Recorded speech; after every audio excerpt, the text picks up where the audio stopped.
प्यारे बच्चों, आज के क्लास में आप सभी का स्वागत है। आज के क्लास में हम लोग सीखेंगे डिफरेंशिएशन अर्थात अवकलन का दूसरा उपयोग। डिफरेंशिएशन के उपयोग से बच्चों हम लोग किसी भी फंक्शन का नेचर पता लगाएंगे कि वह फंक्शन इंक्रीजिंग नेचर का है या डिक्रीजिंग नेचर का है। इंक्रीजिंग कहने का अर्थात कि वो बढ़ते क्रम में है एंड डिक्रीजिंग कहने का मतलब वो घटते क्रम में है।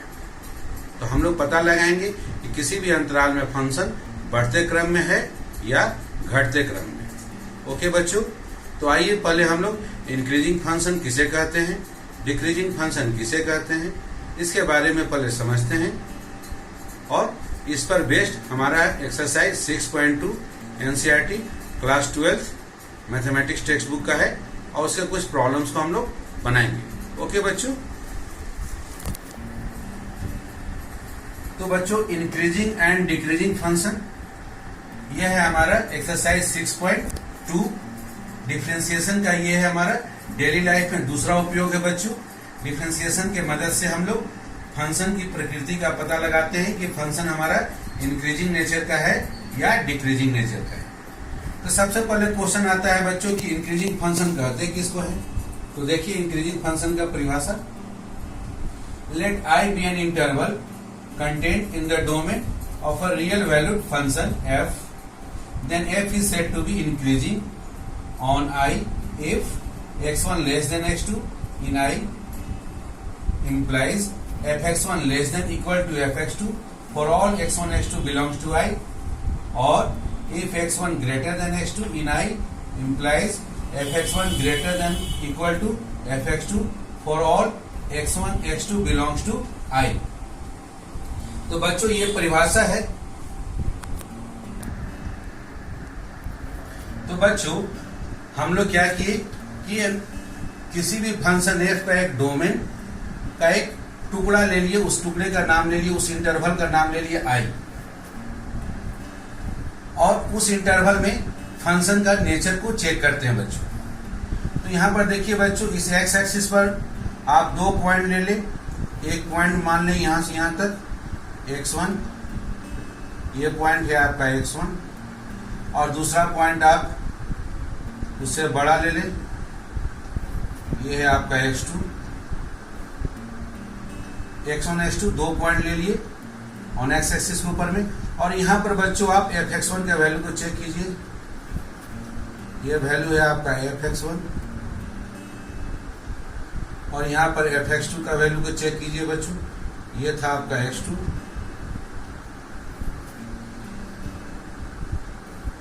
तो आप आसानी से देख सकते हैं बच्चों, यदि आपका x1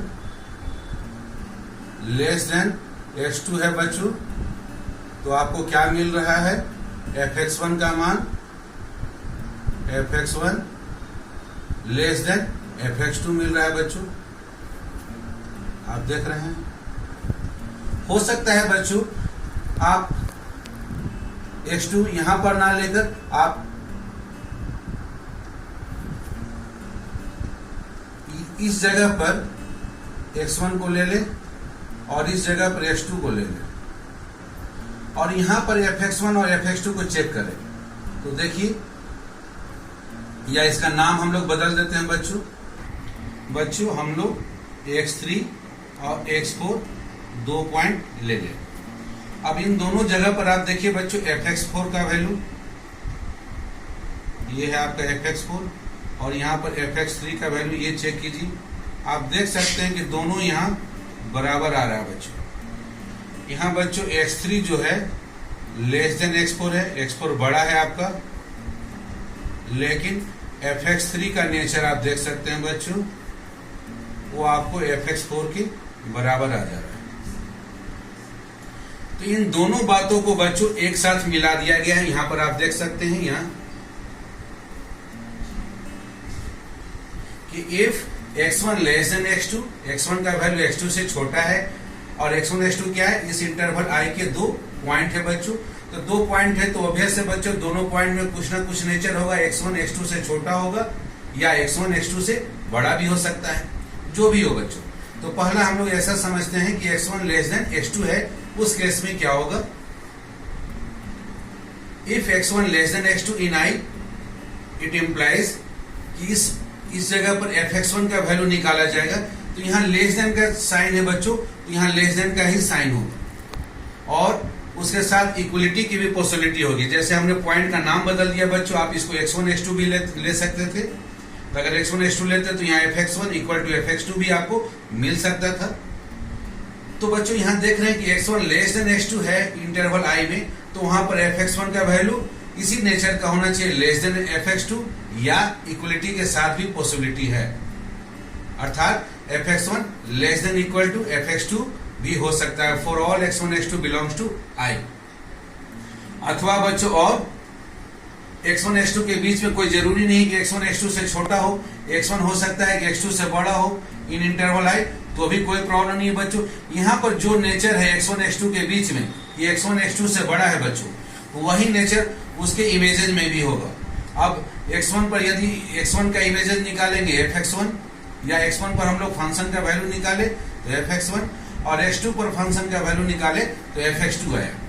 और यहाँ x1 x2 के बीच में बच्चों नेचर है कि x1 ग्रेटर देन x2 है, तो फंक्शन fx1 भी ग्रेटर देन fx2 होगा, या यहाँ इक्वलिटी आने की भी पॉसिबिलिटी रहती है बच्चों। तो इंक्रीजिंग फंक्शन में आप देखेंगे बच्चों, ऑब्जेक्ट के बीच में जो नेचर रहता है ऑब्जेक्ट के बीच में, वही नेचर इमेजेस के बीच में रहता है, लेकिन इक्वलिटी आने की पॉसिबिलिटी रहती है इंक्रीजिंग फंक्शन में, जो कि आप इस ग्राफ से आसानी से देख सकते हैं बच्चों। ओके, आइए बच्चों, दूसरा फंक्शन है स्ट्रिक्टली इंक्रीजिंग फंक्शन। दोनों में फर्क देखिए बच्चों, इंक्रीजिंग फंक्शन दोनों में लिखा हुआ है, लेकिन दूसरे वाले फंक्शन में स्ट्रिक्टली इंक्रीजिंग। स्ट्रिक्टली इंक्रीजिंग का मतलब आपको सख्त रूप से वो इंक्रीजिंग नेचर का होना चाहिए। तो इसमें क्या, इन दोनों में क्या डिफरेंस है बच्चों? डिफरेंस बात इतना है बच्चों कि आप यहां पर यदि x1 कोई पॉइंट लेते हैं बच्चों, और दूसरा पॉइंट इधर कहीं x2 लेते हैं, x1 पर बच्चों आप देखिए फंक्शन का जो वैल्यू है ये fx1 है आपका, और x2 पर फंक्शन का जो वैल्यू है ये है आपका fx2। और आप देख सकते हैं कि यदि हमारा x1 आपको दिख रहा है कि x1 यहां से यहां तक है मात्र, और x2 यहां से यहां तक है, तो आपका x1 छोटा है और x2 बड़ा है। x1 less than x2 implies, अब x1 पर हम फंक्शन का वैल्यू निकाले या x1 ऑब्जेक्ट का हम इमेज निकाले तो वो fx1 होगा, और fx1 का वैल्यू छोटा होगा fx2 से। यहाँ स्ट्रिक्टली आपका वर्ड ऐड किया गया बच्चों। स्ट्रिक्टली का मतलब है यहाँ इक्वलिटी आने की पॉसिबिलिटी किसी भी सूरत में नहीं है। कोई भी आप x1 x2 ले ले तो ऐसा संभव नहीं है। इसलिए इस परिभाषा में देखेंगे सब कुछ सेम है बच्चों। Let i be an interval contained in the domain of real valued function. हमने एक रियल वैल्यूड फंक्शन f लिया है बच्चों, और उस रियल वैल्यूड फंक्शन के डोमेन का एक पार्ट लिया, डोमेन का एक टुकड़ा लिया i, और उस इंटरवल i में हम लोग पता लगा रहे हैं कि फंक्शन का नेचर कैसा है बच्चों, इंक्रीजिंग है या स्ट्रिक्टली इंक्रीजिंग। ओके बच्चों, तो let i be an interval contained in the domain. Domain का एक हम लोग डोमेन का एक टुकड़ा लिए i बच्चों, और इस टुकड़े में हम लोग फंक्शन का नेचर पता लगाते हैं। Let i be an interval contained in the domain of a real valued function. Real valued function f है और उसका डोमेन का एक पार्ट लिए i। अब इस पार्ट में बच्चों फंक्शन f जो है वो कहलाएगा strictly increasing. Then f is said to be strictly increasing on i। इस इंटरवल i में फंक्शन f हमारा स्ट्रिक्टली इंक्रीजिंग कहलाएगा। शर्त क्या होगा, यदि x1 छोटा है x2 से बच्चों, तो उस जगह पर यदि आप फंक्शन का वैल्यू निकालेंगे तो फंक्शन का वैल्यू भी वैसा ही आना चाहिए, fx1 लेस देन fx2 आना चाहिए। यहाँ x1 x2 ऑब्जेक्ट के बीच में जैसा नेचर है बच्चों वैसा ही सेम नेचर होना चाहिए इमेज के बीच में भी। For all x1 x2 belongs to i। ऐसा हो सकता है कि x1 आपका ग्रेटर देन x2 है बच्चों, यहाँ देखिए, तो उसमें यदि हम इमेज निकालेंगे तो fx1 का वैल्यू ग्रेटर देन fx2 आना चाहिए। अर्थात ऑब्जेक्ट के बीच में जिस तरह का नेचर है बच्चों वही सेम नेचर होना चाहिए उनके इमेजेस के बीच में। आप यहाँ देख सकते हैं बच्चों, x1 ग्रेटर देन x2 है तो fx1 का value greater than fx2। Strictly increasing में बच्चों कभी भी इमेजेस के बीच में इक्वलिटी का साइन पॉसिबल नहीं है, आप ये ध्यान देंगे, इसको आप नोट कर लें। तो बच्चों जिनको परिभाषा में कठिनाई होती है उनके लिए एक शॉर्टकट मेथड है। वो क्या है बच्चों, आप इस ग्राफ को देखिए। इस ग्राफ पर किसी भी पॉइंट पर आप यदि टेंजेंट खींचिएगा बच्चों, तो जैसे इस पॉइंट पर हम लोग टेंजेंट खींच रहे हैं, ये टेंजेंट कैसा होगा बच्चों, या इस पॉइंट पर ले रहे टेंजेंट, टेंजेंट कुछ इस नेचर का होगा बच्चों। हम लोग इस पॉइंट पर टेंजेंट खींच रहे हैं, इस तरह का नेचर का है बच्चों। तो ये टेंजेंट का बच्चों हम लोग अगर स्लोप निकालेंगे तो आप यहां देख सकते हो कि ये टेंजेंट थीटा एंगल जो बना रहा है वो 90 से छोटा बना रहा है। तो 90 से छोटा बनाने के कारण ये जो भी इंक्रीजिंग फंक्शन है बच्चों, हम लोग जानते हैं एफ डैश एक्स किसको रिप्रेजेंट करता है बच्चों, ये टेंजेंट के स्लोप को भी रिप्रेजेंट करता है, स्लोप ऑफ टेंजेंट को रिप्रेजेंट करता है। तो आप यहां से एक शॉर्टकट मेथड अपना सकते हो। यदि फंक्शन हमारा इंक्रीजिंग फंक्शन है बच्चों, तो उसका जो एफ डैश एक्स का मान होता है, आप देख सकते हो एफ डैश एक्स का मान यहाँ थीटा का मान 90 डिग्री से छोटा है, और आपको पता है कि यदि थीटा का मान 90 डिग्री से छोटा है, फर्स्ट क्वाड्रेंट में tan थीटा क्या होता है, पॉजिटिव होता है बच्चों। तो एफ डैश एक्स को हम लोग tan थीटा भी बोलते हैं। तो tan थीटा निकालेंगे बच्चों तो हमको क्या मान आएगा, वो पॉजिटिव मान आएगा। तो एफ डैश एक्स का मान बच्चों greater than equal to 0। Equal to 0 कहां पर आएगा बच्चों, यदि इस पॉइंट पर आप टेंजेंट लेंगे तो यहां पर टेंजेंट आपका क्या हो जाएगा, पैरेलल टू एक्स एक्सिस हो जाएगा, इस एक्स एक्सिस के पैरेलल हो जाएगा। तो एक्स एक्सिस के पैरेलल, तो एक्स एक्सिस का स्लोप क्या होता है, 0 होता है बच्चों।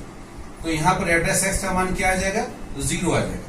तो यदि बच्चों आपको एफ डैश एक्स का मान ग्रेटर देन इक्वल टू 0 हो for all x belongs to उस ओपन इंटरवल आई में, ओपन इंटरवल आई में यदि डिफरेंशिएशन का मान 0 से बड़ा या उसके 0 के बराबर है बच्चों, और उस इंटरवल आई में फंक्शन कैसा होना चाहिए बच्चों, कंटिन्यूअस होना चाहिए।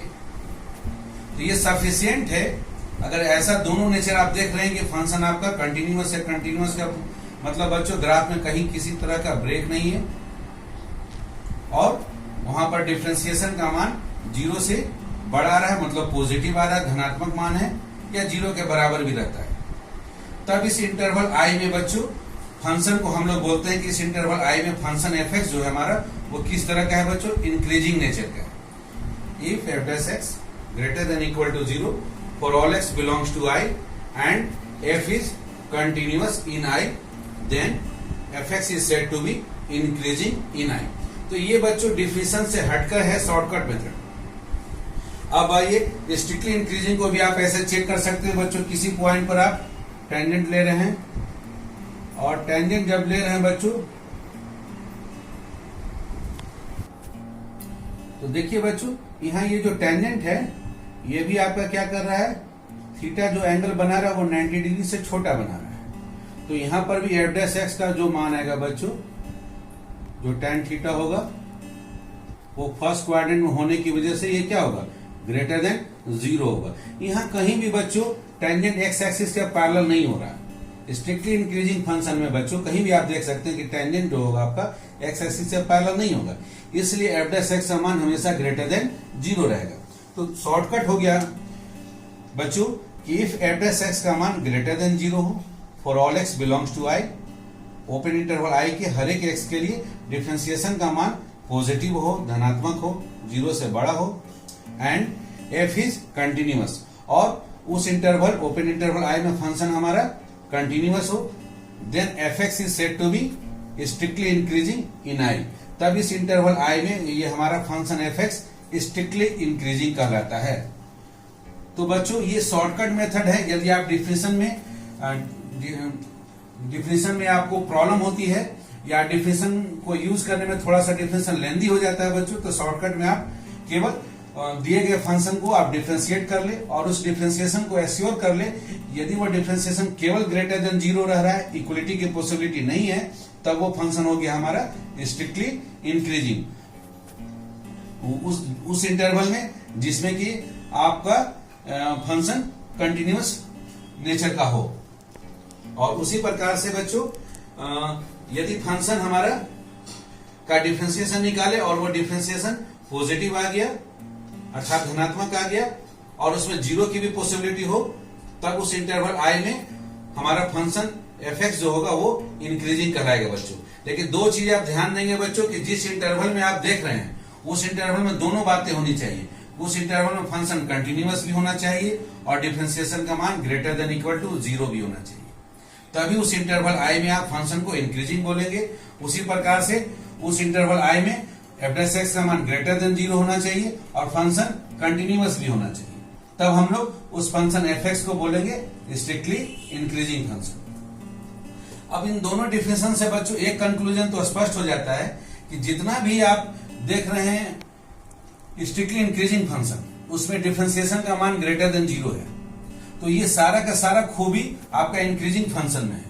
इसलिए हम लोग बोल सकते हैं कि all strictly increasing functions are said to be increasing function. जितने भी स्ट्रिक्टली इंक्रीजिंग फंक्शन है वो सारे के सारे इंक्रीजिंग फंक्शन कहलाएंगे। लेकिन कन्वर्स इसका उल्टा सही नहीं है बच्चों, सारे इंक्रीजिंग फंक्शन स्ट्रिक्टली इंक्रीजिंग नहीं होगा। तो हम लोग ये कंक्लूजन निकालते हैं कि एवरी स्ट्रिक्टली इंक्रीजिंग फंक्शन, कि जितने भी स्ट्रिक्टली इंक्रीजिंग फंक्शन है वो सारे के सारे क्या होंगे, इंक्रीजिंग नेचर के होंगे। But the vice versa is not true, इसका उल्टा ट्रू नहीं होता है। ओके बच्चों, आइए बच्चों अब हम लोग दो और फंक्शंस देखते हैं, decreasing function and strictly decreasing function. तो डिक्रीजिंग फंक्शन जिस तरह से इंक्रीजिंग फंक्शन का परिभाषा है बच्चों, हूबहू उसी तरह से परिभाषा है आपका डिक्रीजिंग फंक्शन का। इसलिए आप देखिएगा कि परिभाषा के जो भी टर्म्स हैं हूबहू लिखे गए हैं बच्चों। कहां फर्क पड़ता है उस पर ध्यान देना है बच्चों।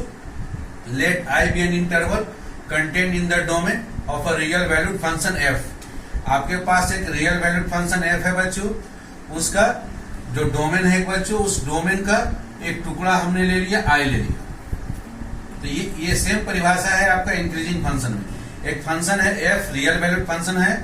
रियल वैल्यूड फंक्शन कहने का मतलब डोमेन के हर पॉइंट पर इस फंक्शन का जो वैल्यू निकाला जाएगा बच्चों वो एक रियल नंबर आएगा। ओके, और उस डोमेन का एक पार्ट आप ले लिए, ये हो सकता है आई, आप पूरा का पूरा डोमेन भी ले सकते हैं बच्चों, ऐसा कोई जरूरी नहीं कि इसका एक टुकड़ा ही हो। ये आई आपका डोमेन के बराबर भी हो सकता है।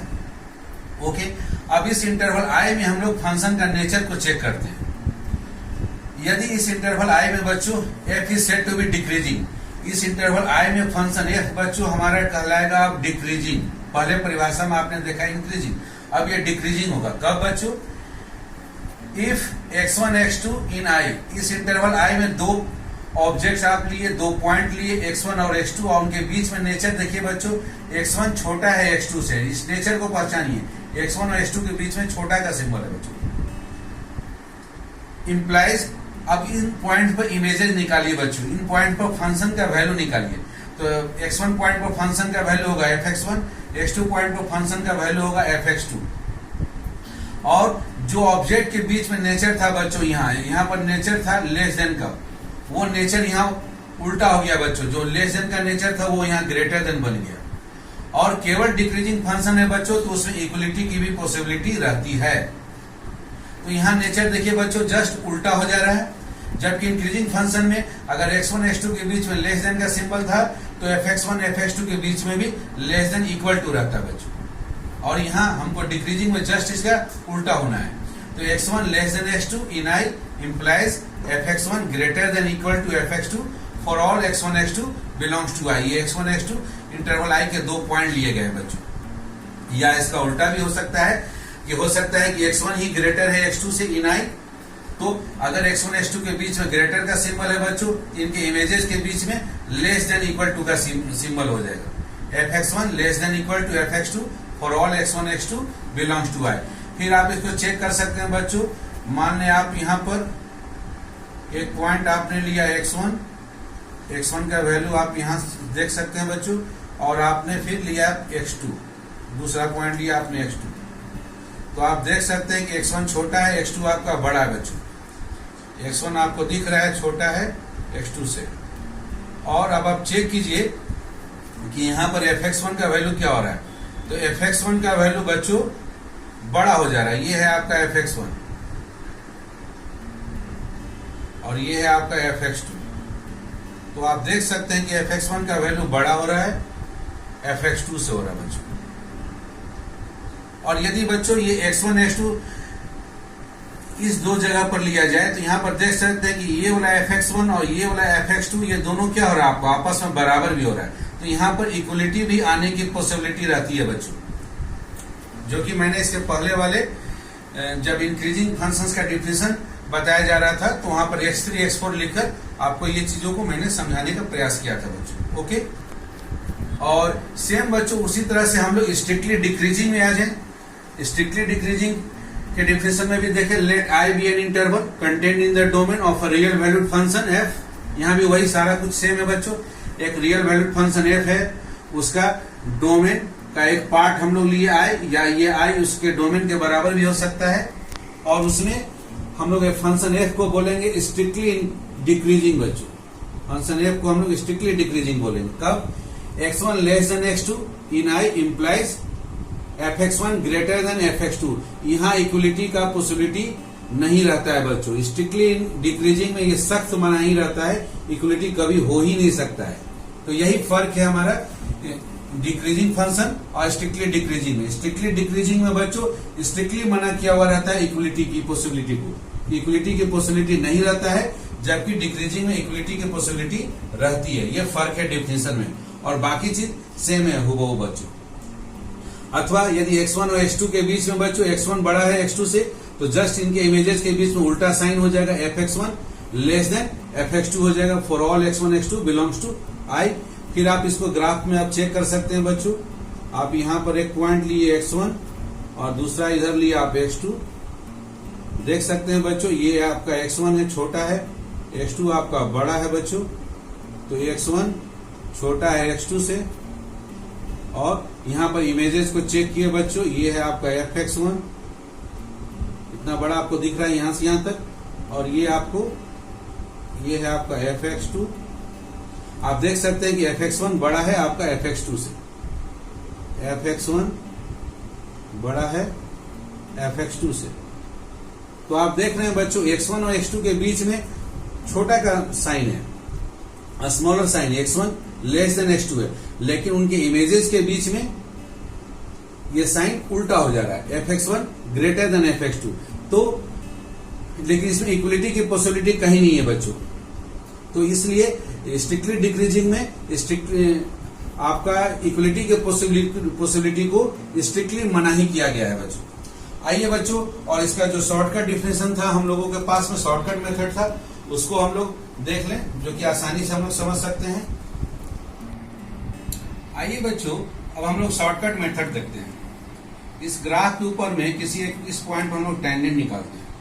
तो ये जो टेंजेंट है बच्चों, आप देख रहे हैं, ये जो थीटा एंगल बना रहा है वो 90 से ग्रेटर बना रहा है। तो एड्रेस एक्स का जो मान होगा बच्चों, यहाँ पर जो tan थीटा होगा 90 डिग्री से ग्रेटर होने की वजह से सेकंड क्वाड्रेंट में tan क्या होता है, निगेटिव होता है, ये लेस देन 0 आएगा बच्चों। और यदि आपको टेंजेंट इस पॉइंट पर लिया गया बच्चों, तो आप देख सकते हैं कि यहाँ पर जो टेंजेंट आ रहा है वो क्या हो रहा है, वो एक्स एक्सिस के पैरेलल हो जा रहा है। और एक्स एक्सिस का स्लोप आपको पता है बच्चों 0 होता है, इसलिए वहां पर tan थीटा का मान क्या हो जाएगा, 0। तो ये शॉर्टकट मेथड हो गया बच्चों, if f dash x less than equal to 0, यदि डिफरेंशिएशन का मान 0 के बराबर या 0 से छोटा नेगेटिव है, for all x belongs to I and f is continuous. और उस इंटरवल आई में फंक्शन एफ कैसा होना चाहिए बच्चों, कंटिन्यूअस होना चाहिए। दो बातें होनी चाहिए, एक तो डिफरेंशिएशन का मान नेगेटिव है या 0 के बराबर है, और दूसरा उस इंटरवल आई में फंक्शन एफ हमारा कंटिन्यूअस हो। तब ये जो फंक्शन एफ एक्स होगा बच्चों वो कैसा होगा, वो डिक्रीजिंग होगा बच्चों। इस शॉर्टकट मेथड से आप फंक्शन को तुरंत पहचान सकते हैं कि फंक्शन जो दिया गया है वो डिक्रीजिंग फंक्शन है या नहीं। उसी तरह से बच्चों अब दूसरा स्ट्रिक्टली डिक्रीजिंग में देख ले, इसके किसी भी पॉइंट पर आप यदि टेंजेंट खींच रहे हैं बच्चों, तो देखिए ये जो टेंजेंट है, ये जो थीटा एंगल बना रहा है, ये हमेशा 90 से ग्रेटर आएगा। तो यहाँ पर f' का मान जो होगा बच्चों, tan थीटा का मान, थीटा चूंकि सेकंड क्वाड्रेंट में चला गया इसलिए ये निगेटिव होगा। और यहाँ कभी भी देख सकते हैं किसी भी पॉइंट पर जो टेंजेंट होगा एक्स एक्सिस से पैरेलल नहीं आएगा, इसलिए स्ट्रिक्टली डिक्रीजिंग में कभी भी f' का मान इक्वल टू 0 नहीं लेंगे बच्चों। तो यही आपका शॉर्टकट मेथड है बच्चों कि if f' less than 0 for all x belongs to i and f is continuous in i, उस इंटरवल i में फंक्शन f कंटिन्यूअस है और उस इंटरवल i में हर एक x के लिए जो डिफरेंशिएशन का मान है वो निगेटिव आ रहा है। अगर ये दोनों चीजें हो रही हैं बच्चों, तो फंक्शन f(x) जो होगा वो हमारा स्ट्रिक्टली डिक्रीजिंग कहलाएगा उस इंटरवल i में। अब इन दोनों डिफिनेशन को आप ध्यान से देखेंगे बच्चों, तो आप देख रहे हैं कि f' लेस देन 0, ये तो आपका डिक्रीजिंग फंक्शन में भी f' लेस देन 0 है। इसलिए हम लोग बोल सकते हैं कि जितना भी स्ट्रिक्टली डिक्रीजिंग फंक्शन है वो सारे के सारे डिक्रीजिंग फंक्शन होंगे, लेकिन कन्वर्स ट्रू नहीं है, उसका उल्टा ट्रू नहीं है बच्चों। सारे decreasing function strictly decreasing function नहीं होंगे।